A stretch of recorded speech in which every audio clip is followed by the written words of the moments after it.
Let's take a look at some information and charts on Wi-Fi for Brave New Coin.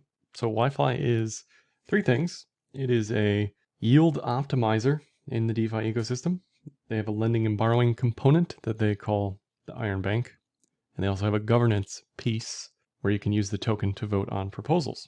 They call the yield optimizer a vault, lending and borrowing the Iron Bank. So we'll take a look at all those individually, but as with anything in Ethereum, you can connect any wallet super quickly in 2-3 clicks, boom, you're in.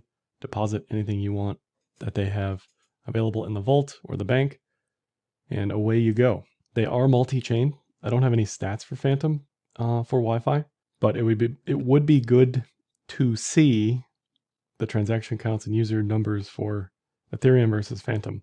Because connecting with any dApp is incredibly expensive for the average user on Ethereum, anytime this goes multi-chain or these fees get alleviated, you should see a greater number of participants. And if we look at the vaults specifically, all sorts of types of things here, Tether, all different curve, fiat pairs, just an infinite amount of stuff that you could participate in should that APY be advantageous for you based on the fees. There's clearly a timing component here with gas fees and the capital allotment that you're participating in here. A lot of trust, a lot of, these aren't negative things. These are just things to consider, because I know that I go through this on Enzyme when I use Yearn. Love the protocol, love that it exists as an option for yield optimization. But I have to think about, okay, if I'm allotting 100,000 in USDC, will I be in the pool long enough to return an ROI or have a return on investment if fees are X today, or should I wait until 3 a.m. to deposit, right? Like, this is what I have to think about. Or, is $1 million USD in a vault at any point in day more advantageous, right? Like, these are the types of things people need to think about because fees are so high. So if fees come down for ETH, or if they go multi-chain in a bigger way, Yearn, the protocol, will be more successful. Will it move the needle for the token? I'm not sure.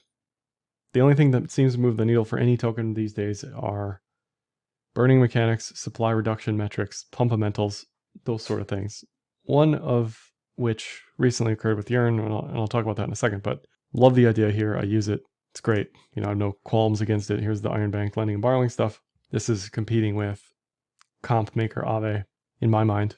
SNX, you can sort by any various metric you want. Lending APY is not so great currently on USDC, much better on Tether. Usually there's a reason for that.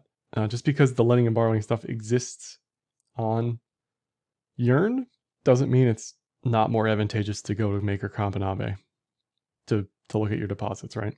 Or to just use the vaults in Yearn. So there's a lot of game theory to figure out, if the market's bullish, then lending APYs usually go up. If the market's bearish, lending APYs go down. Not a one-to-one correlation, but things to consider, right? These are all things to consider. Like I said already, you can just easily click and away you go. Now here's the governance piece. As with all tokens these days that exist on DeFi, they have a governance thing going on. And in January, they talked about this buyback and build, baby. Buyback and build Yearn. And they have a treasury. I should be able to see that somewhere, but I don't know the address for that. But they agreed back then that they're going to use the treasury to buy back Yearn. And that's exactly what they did yesterday or today. They purchased 7.5 million worth of Wi-Fi at an average price of 26.6. And that's part of the reason why price is up today. And they said that they have more than 45 million saved up. And this is, it's clean, it's clear, it's pumpamentals at its finest. Does it give an additional use case for the token? Does it strengthen the protocol? I don't think so, but the market doesn't really care. So, it was oversold. It was in the depths of despair. We'll take a look at the technicals for Wi-Fi, but the token has no fundamental underlying use case, really, for me. I don't know, maybe I'm wrong here. Maybe I'm so off base. Let me know in the comments. But Yearn TVL was at mega all-time highs above 6 billion, right? And if we're going to get bullish on something, let's talk about TVLs. I wish TVLs mattered for DeFi, because that would mean things like Yearn would do well. But the token is so divorced from what's going on with the protocol most of the time in all of DeFi that this stuff just does not matter. Just doesn't. So on its face, this looks incredibly bullish and is bullish for the protocol. That's the caveat. it's bullish for the protocol. Again, I use the protocol all the time. I love it. But it does not translate, or has not translated into bullishness for the token. Here's some stats from DeBank on contract interactions and users. Basically just flat over the past month. Certainly looks rosier than on-chain stats, which I'll show in a second, but these look neutral, let's say, right? Interactions flat. You know, there are people are here, not a lot of them, but people are here. They're using it, right? On ETH, which is expensive, but people are here. Now, if we look at the on-chain stats for transaction counts, all-time low, sitting here at around 500 or less. Average transaction value is still quite high, as you'd expect with ETH being priced, ETH fees being priced the way they are, as well as just Wi-Fi, the token. The value is extremely high. There aren't a lot of them. Yes, you can have a fraction of Wi-Fi, but that's going to influence this transaction sizes as well. If you look at active addresses, also all-time lows, right? These are not bullish things for any token, regardless of what it is. NVT measure of on-chain activity relative to market cap, also sitting at relative all-time highs. So just not a lot of on-chain activity for the token, which makes sense because you don't need the token to use the protocol. The protocol works fine without the token. The token is just a representation of something related to the protocol that's connected to the treasury and governance. If we look at MVRV, which is another measure for economic activity on-chain relative to market cap, for most coins, a 2x multiple in MVRV is the top or correlates with the top. For most of DeFi, MVRV either has been above 50 or never below, or never above 2, or just doesn't correlate with price at all. And in Wi-Fi's case, it certainly hasn't correlated. Price goes up or down, kind of irrespective of on-chain activity here. Currently, it's below 0.8. So ultimately, I just think all of DeFi needs 1 or 2 years of data in order to really figure out, does MVRV tell you anything? And we probably need to retool the metrics for DeFi because you're not, as a Wi-Fi user, you know, as these on-chain metrics show you, you're not moving Wi-Fi around, you know. It's not a currency per se. So maybe it isn't even fair to look at things like MVRV or NVT. They just aren't tooled for DeFi to begin with. So I'm trying to kind of force some analysis into this, but thus far DeFi just hasn't made any sense with things like MVRV and NVT for the most part.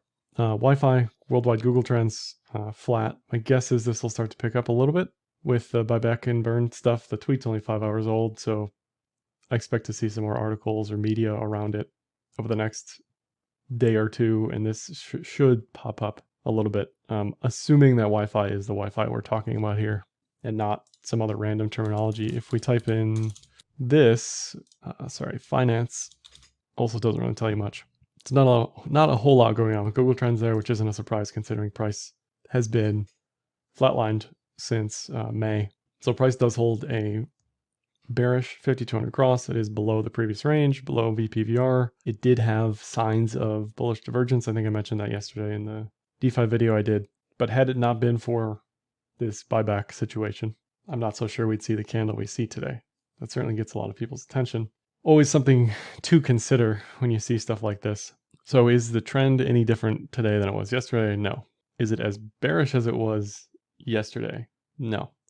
Does it change my sentiment regarding a buy or sell on this? Personally, no. I don't think this is a buy, regardless of what's going on, because I don't understand why it exists. Here's the cloud. And something else to notice is we've retraced the entirety of 2021. Trend is bearish. It is mean reverting, right? Just like it is on the 200-day moving average. You know, I don't really have much else to say about it. It just doesn't look like something you'd want to buy and hold right here. Against BTC, it's also just been continuous downside since June. It's had this RSI downtrend for many months. It's held below the Tenkin for many months. It's broken any and all type of support metrics you could draw here.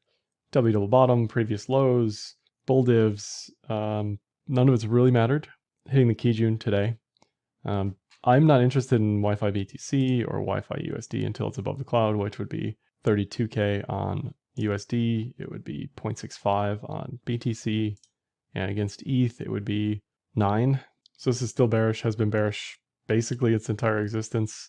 much like MAs, when this thing does flip bullish, if it does flip bullish on the cloud, then that's worth paying attention to. That's longable in my opinion.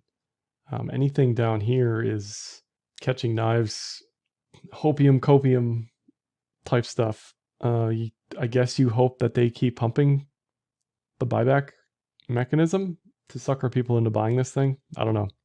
I hate to see scammy type mechanics that mirror the corporate world, if anything, instead of introducing fundamental use cases for a token, right? I don't know. Maybe I'm alone in that.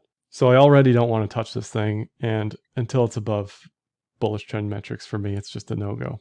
So that's all of this one. Like, dislike, comment, share, subscribe, and happy trading.